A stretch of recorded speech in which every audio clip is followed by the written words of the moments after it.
Oui, bonjour. Pour ma part, je suis prof à l'Agro de Paris, donc agronome et économiste. Je travaille donc sur la PAC depuis un moment.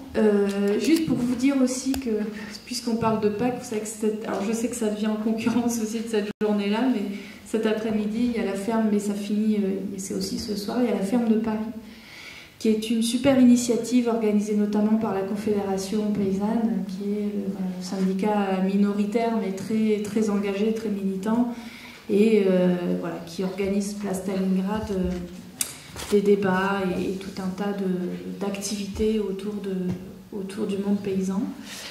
Alors, peut-être, voilà, pour rejoindre tout ce qui a... Évidemment, je suis d'accord avec tout ce qui a été dit sur la politique agricole commune. Alors je rajouterais aussi pourquoi ça nous concerne. La PAC, c'est tout de même, du point de vue budgétaire, le tiers du budget européen. C'est aussi reconnu comme un ciment politique de la communauté économique européenne puis de l'Union européenne. C'est 150 € par habitant par an les aides directes, les aides agricoles en France. 150 € par habitant par an. Et puis c'est aussi, surtout dans beaucoup de productions, l'entièreté du revenu agricole. C'est-à-dire que si vous enlevez les aides aujourd'hui, pour beaucoup d'agriculteurs, en bovin-viande, et même en céréales, et même en lait, eh bien vous enlevez, alors ça dépend des années évidemment, et des prix, mais vous enlevez quasiment l'entièreté du revenu agricole. C'est vous dire l'importance de la politique agricole commune sur la façon dont est façonnée l'agriculture européenne, mais aussi sur ce qu'on mange, sur nos paysages, sur... la qualité aussi de nos eaux, de nos sols, etc. Puisque, évidemment, l'agriculture, c'est aussi 60% du territoire français. Et c'est donc des répercussions énormes sur l'environnement et sur les paysages. C'est aussi des répercussions sur l'emploi. Alors, c'est vrai que c'est plus que 3% des actifs agricoles en France. Il faut avoir en tête qu'il y a une révolution dans les campagnes. On est passé de 1/3 d'actifs dans l'agriculture à la fin de la Seconde Guerre mondiale à 3% aujourd'hui. Mais depuis 30 ans et dans un contexte de chômage de masse, il faut bien voir que l'agriculture a détruit quasiment en France autant d'emplois que l'industrie. On parle beaucoup de l'industrie et des plans sociaux, mais il faut savoir que l'agriculture a détruit à peu près 20 000 emplois par an depuis 20 ou 30 ans. C'est quasiment autant que l'industrie, ça se voit moins. Il y a moins de... C'est pas des plans sociaux, c'est des reprises d'exploitation, des agrandissements, des gens qui arrêtent. Et donc une concentration de plus en plus des exploitations, avec d'ailleurs une tendance, aujourd'hui il y a toute une campagne qui se fait sur l'agro-industrie, à juste titre, avec une tendance aussi à passer d'une agriculture familiale et paysanne à une agriculture de plus en plus capitaliste, au sens où de plus en plus, ça n'est plus le paysan et la famille qui tient l'exploitation, c'est de plus en plus des salariés qui viennent compléter, jusqu'à ce que le travail salarié devienne bien plus essentiel que le travail familial, jusqu'à ce qu'à un moment donné, eh bien, le patron de l'entreprise ne travaille plus, d'une exploitation qui devient une entreprise, ne travaille plus sur la ferme. Et c'est ce qui se passe petit à petit. Alors évidemment, la ferme des 1000 vaches, c'est un extrême en France, avec Michel Ramery, 40e fortune de France, qui vient financer la ferme des 1000 vaches. Alors bien sûr, Stéphane Le Foll, le ministre de l'Agriculture, nous dit que c'est un extrême. Il faut bien voir qu'il y a plein d'autres pays où ça n'est plus du tout un extrême et que nous allons petit à petit dans ce sens-là. C'est pour ça qu'il y a aujourd'hui une vraie mobilisation contre ces fermes-usines, que ce soit la ferme des 1000 vaches ou la ferme de Poiroux, enfin l'exploitation de Poiroux avec 23 000 porcelets près des Sables d'Olonne, où il y a une vingtaine, la Confédération paysanne a fait une carte avec une vingtaine de ce type de projet. Mais il faut bien voir que, par exemple, en République tchèque, 20% du territoire agricole est occupé par des fermes de plus de 2500 hectares, 50 fois la taille d'une exploitation française moyenne. Voilà ce qui... et il faut, par exemple, aux États-Unis, la moitié de la production laitière est fournie par des fermes de plus de 1000 vaches. Donc, on est petit à petit sur cette trajectoire, et si on n'y répond pas, avec une autre politique agricole commune, on ira inexorablement vers ce type d'exploitation dont ne veulent pas les citoyens, puisqu'on voit bien les mobilisations qui sont en train de monter. Donc ensuite aux responsables politiques de s'engager. Alors juste quelques mots aussi sur, et tu l'as très bien dit, sur ce processus de dérégulation. Vous savez qu'il y a quelques semaines, en fait 3 semaines, s'est passé un événement quasi inaperçu, mais qui est très important pour les agriculteurs, et notamment pour ceux du lait, c'est la fin des quotas laitiers. Je ne sais pas si on a entendu parler.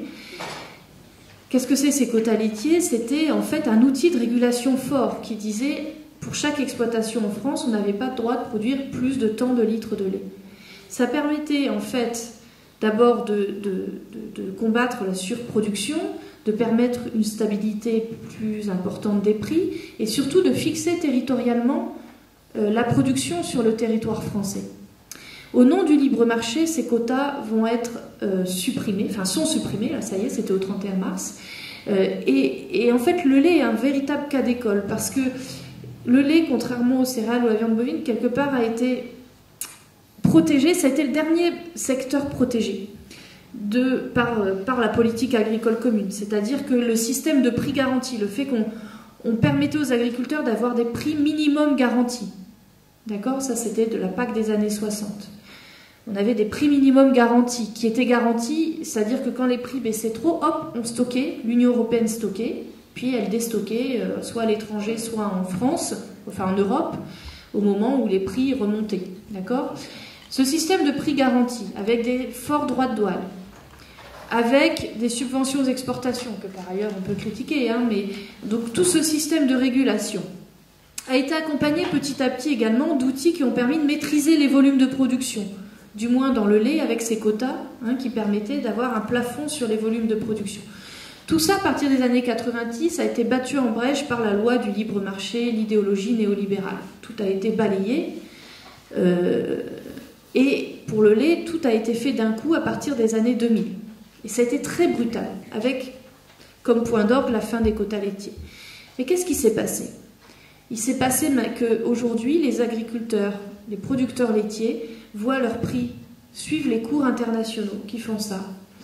Voient également les industries agroalimentaires et la grande distribution pouvoir faire pression sur les prix. Et ce qui va se passer également avec la fin des quotas laitiers, eh bien, c'est que les industries agroalimentaires, évidemment, et il faut les comprendre, vont vouloir baisser leur coût de collecte au maximum. Qu'est-ce qu'elles vont faire ? Eh bien, la production va se concentrer là où c'est le moins cher de collecter et le moins cher de produire. Qu'est-ce qui va se passer en France ? Ça va évidemment aller vers l'ouest. Pour moi qui suis restée longtemps à Dijon, voilà, il y a une énorme crainte à l'est, hein, et puis dans tous les bassins où les zones de montagne, par exemple, qui n'ont pas des appellations d'origine protégée comme le comté, tous ces territoires vont risquent de vivre une vraie désertification du point de vue laitier. Voilà à quoi mène cette dérégulation des marchés, des revenus agricoles qui maintenant font le yo-yo, plus une délocalisation massive de la production et de la collecte dans les zones où c'est le moins cher de collecter et de produire, avec des conséquences qui auront lieu pour les zones où on va concentrer la production, en Bretagne par exemple, mais surtout aussi Danemark, Pays-Bas, etc. Aujourd'hui en Bretagne, on n'arrive pas à respecter la directive européenne sur les nitrates, sur le taux de nitrate dans les sols. Quelle est la réponse aujourd'hui du gouvernement avec derrière tout son discours sur l'agroécologie? C'est non pas de dire on va tenter de faire respecter cette directive nitrate, c'est plutôt on va essayer de renégocier à Bruxelles la directive nitrate. Je le dis aussi parce que souvent on dit tout ce qui vient de l'Europe est mal. Il faut savoir aussi qu'il y a certaines choses de l'Europe qui sont plutôt bien, mais au nom du produit, dans la logique productiviste française, ces quelques progrès qui ont été faits en matière, par exemple, environnementale sur la directive nitrate, c'est balayé aujourd'hui par un gouvernement qui refuse de mettre en place ce qu'il faut pour respecter ces conditions environnementales. Bref, pour en revenir sur la question de la dérégulation, plus deuxième évolution, c'est que évidemment, comme on a fait au nom du libre marché, on a voulu que les prix intérieurs européens rejoignent les cours internationaux. Comme ça, les producteurs allaient réagir en fonction des prix du marché et non pas de l'intervention publique. Parce que l'intervention publique, c'est très mal et que vive le marché. Donc aujourd'hui, on a des cours européens qui suivent les cours internationaux et qui font comme ça. Et donc, qu'est-ce qu'on a fait ? Comme ces cours internationaux ne couvrent pas les coûts de production, qu'est-ce qu'on a fait ? On a compensé par des aides directes massives. Alors le problème de ces aides de la PAC, eh bien, c'est qu'elles manquent aujourd'hui énormément de légitimité sociale et environnementale. Elles sont versées sans plafonnement. Il y a des exploitations aujourd'hui qui touchent 1 million d'euros, hein, en France. Hein. Ailleurs, encore bien plus. Hein. Il y a des exploitations qui touchent 1 500 000, etc. Il n'y a pas de plafonnement. c'est versé par hectare et pas par actif agricole. Donc ça ne favorise pas l'emploi, ça favorise le capital. En l'occurrence, le capital foncier. Ça favorise certaines productions. Historiquement, il s'agissait, voilà. Mais donc, par exemple, tu l'as dit, hein, le maraîchage, etc. Alors, par exemple, la Grèce est très mal dotée hein, par hectare, parce que c'est des productions qui sont historiquement mal dotées. Les fruits, la vigne, voilà. Il y a beaucoup de régions, en gros, vous prenez, c'est le nord-ouest européen est très bien doté, le sud et l'est, c'est très mal doté. Donc, voilà, des inégalités extrêmement fortes. Il n'y a pas de conditions, quasiment pas, environnementales. Quelques efforts ont été faits au fur et à mesure. On a essayé de mettre des aides aux zones défavorisées, des aides à l'environnement, mais qui étaient volontaires. On a essayé de commencer à mettre des conditions environnementales pour toucher les aides, mais qui restent extrêmement faibles. Enfin, à mon avis, elles restent faibles, même s'il y a eu un essai. Hein. Et dernièrement, on a eu un commissaire européen à l'agriculture qui, à mon avis, était plutôt bien, qui s'appelait Dacian Ciolos, qui est un Roumain. Seulement, la dernière réforme de la PAC, la Commission européenne, pour le coup, on critique la Commission, mais la Commission a fait des propositions plutôt ambitieuses. Savez-vous qui les a détricotées ? C'est le Conseil des ministres, donc les États membres, et le Parlement européen aussi sur certaines choses. Donc, je veux dire, voilà, il y a des fois, c'est pas aussi simple que ça. Bon, il se trouve qu'aujourd'hui, on n'a plus la même chance d'avoir ce commissaire Dacian Ciolos, c'est passé. Par ailleurs, quand il y a eu ce commissaire Dacian Ciolos, clairement, le gouvernement français n'a pas fait les efforts nécessaires politiquement pour essayer d'avoir un arc de force qui permette de changer véritablement la PAC. On aurait pu profiter justement d'avoir un contexte favorable, ça n'a pas été fait. Et aujourd'hui, on se retrouve avec un commissaire européen, Phil Hogan, un Irlandais, qui n'ira pas du tout dans notre sens. Donc voilà, on n'est plus du tout dans le même contexte. Bon. Alors, quelle PAC, pour finir rapidement sur la politique agricole commune, quelle PAC faudrait-il? Alors, évidemment, je reprends tout ce que vous avez dit, mais j'aime bien me parler de droits et devoirs des agriculteurs. Alors, souvent, quand je parle aux agriculteurs, devant des agriculteurs, c'est comme ça, moi, que j'aime bien m'exprimer. C'est-à-dire, à la fois, il y a les droits et les devoirs, mais il ne faut pas oublier les droits aussi des agriculteurs. Parce que c'est pas...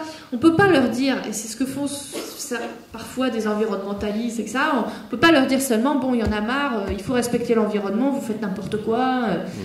Il faut aussi que les agriculteurs puissent avoir un revenu décent. Ce n'est pas le cas d'un certain nombre. 2 minutes, ouais, pardonnez-moi. Voilà. D'abord, une rémunération juste, ça passe soit par l'ancien système de prix garanti, ce qui est très compliqué dans la situation actuelle de l'Union européenne, soit ce qui serait faisable, et c'est aujourd'hui ce que demande un certain nombre d'organisations, y compris les jeunes agriculteurs, mais évidemment la Confédération paysanne, etc. C'est ce que font les États-Unis, ce sont des aides contracycliques, au moins des aides qui varient en fonction des prix et des revenus. Parce qu'aujourd'hui, par exemple, je vous donne un exemple, en 2012, les céréaliers ont touché 70 000 € de revenus moyens, dont 60% de subventions publiques. À côté de ça, les éleveurs bovins ont gagné en moyenne 15 000 €. Vous voyez les inégalités. Mais en fait, ces aides versées à l'hectare, elles restent les mêmes, quels que soient les revenus des agriculteurs. C'est totalement absurde, il n'y a plus de légitimité. C'est plus des aides aux revenus, c'est pas des aides à l'environnement, c'est pas des aides à l'emploi. Donc qu'est-ce que c'est? C'est des aides, c'est des rentes foncières quasiment. Donc ça perd totalement de sa légitimité. Donc ce qu'on pourrait faire, c'est des aides aux revenus, mais, et vient là l'histoire des devoirs, conditionnés fortement en matière environnementale, versés par actif ou plafonnés à l'emploi, par rapport à l'emploi. Hein, donc tout ça, ce sont à mon avis des propositions qui sont portées par de plus en plus d'organisations paysannes, par des ONG environnementales, de solidarité internationale, etc. Donc il y a un arc de force susceptible aussi de porter ce type de propositions. Évidemment aussi avec des aides beaucoup plus fortes au circuit court, au bio. Vous savez que les aides au bio viennent d'être diminuées, contrairement au discours qu'il y a sur l'agroécologie, viennent d'être diminuées pour le bio en France. Hein, c'est quand même incroyable. Bon. Et puis pour finir, et je finirai là-dessus, la question de l'autonomie, tu l'as très bien dit, et notamment sur le soja. Donc là, il faut un gros plan sur les protéagineux pour développer les protéagineux, l'autonomie sur les protéines animales. C'est notre principal poste d'importation agricole. On a les produits tropicaux, bon là c'est un peu compliqué. Protéines végétales pour les animaux. Voilà, protéines végétales, oui pardon, pour nourrir les animaux, hein, parce que c'est pour ça le soja. Hein. Donc il faut un plan protéagineux, et puis il faut restaurer des droits de douane, parce que sans droits de douane... Donc évidemment, pour finir là-dessus, tout ce que je viens de vous dire, c'est valable si par contre il n'y a pas l'accord de libre-échange Union européenne-États-Unis. Parce que pour l'agriculture, cet accord de libre-échange est une catastrophe. Et là, tout le monde agricole est contre cet accord-là, y compris la FNSEA et tout, je peux vous le dire. C'est parce que les droits de douane en agriculture restent très élevés, et aujourd'hui un alignement vers le bas, et en plus ils sont bien plus élevés côté Union européenne par rapport aux États-Unis.